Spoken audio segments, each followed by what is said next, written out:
my gosh! পৃথিবীর সবচেয়ে বয়স্ক কুমির হেনরি। বিস্ময়কর ব্যাপার হলো তার রয়েছে 6টি স্ত্রী ও 10,000-এরও বেশি সন্তান। শুনতে অবিশ্বাস্য মনে হলেও সত্যি। তার বয়স 123 বছর। হেনরির নামকরণ করা হয়েছে বিখ্যাত শিকারী হেনরি নিউম্যানের নামে। কুমিরটির দৈর্ঘ্য 16 ফুট, যা প্রায় একটি মিনি বাসের সমান, আর ওজন 700 কেজি। হেনরির গল্প শুরু হয় বতসোয়ানার ওকাভাঙ্গো বদ্বীপে, যা এখন ইউনেস্কোর বিশ্ব ঐতিহ্যের অংশ। 1900 সালের 16 ডিসেম্বর হেনরির জন্ম। সেই সময় এটি ছিল এক মূর্তিমান আতঙ্ক। বিশাল তীক্ষ্ণ দাঁত ও চোয়ালের কারণে হেনরি পরিচিত ছিল। বিশেষ করে বতসোয়ানার আদিবাসীদের মধ্যে হেনরি শিশুদের শিকার করে খেয়ে ফেলার জন্য কুখ্যাত ছিল।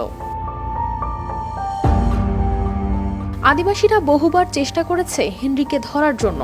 তারা বিখ্যাত শিকারী হেনরি নিউম্যানের কাছে সাহায্যের জন্য গিয়েছিলেন, কিন্তু হেনরি নিউম্যান তাকে হত্যা করেননি, বরং তিনি তাকে জীবিত ধরে নিয়ে যান এবং খাঁচায় বন্দী করে রাখেন।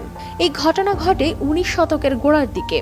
সেই থেকে 3 দশক ধরে হেনরি দক্ষিণ আফ্রিকার স্কটবার্গের ক্রোক ওয়ার্ল্ড কনজারভেশন সেন্টারে অবস্থান করছে। তার বিশাল আকৃতি ও বয়সের কারণে হেনরি এখানে পর্যটকদের আকর্ষণের কেন্দ্রে পরিণত হয়েছে। হেনরি নীলকুমির প্রজাতির, যা সাব সাহারা আফ্রিকার 26টি দেশে পাওয়া যায়। নীলকুমির তাদের মারাত্মক হিংস্র স্বভাবের কারণে শীর্ষ শিকারী হিসেবে কুখ্যাত। প্রতি বছর সাব সাহারা অঞ্চলে শত শত মানুষের মৃত্যুর জন্য এদের দায়ী করা হয়।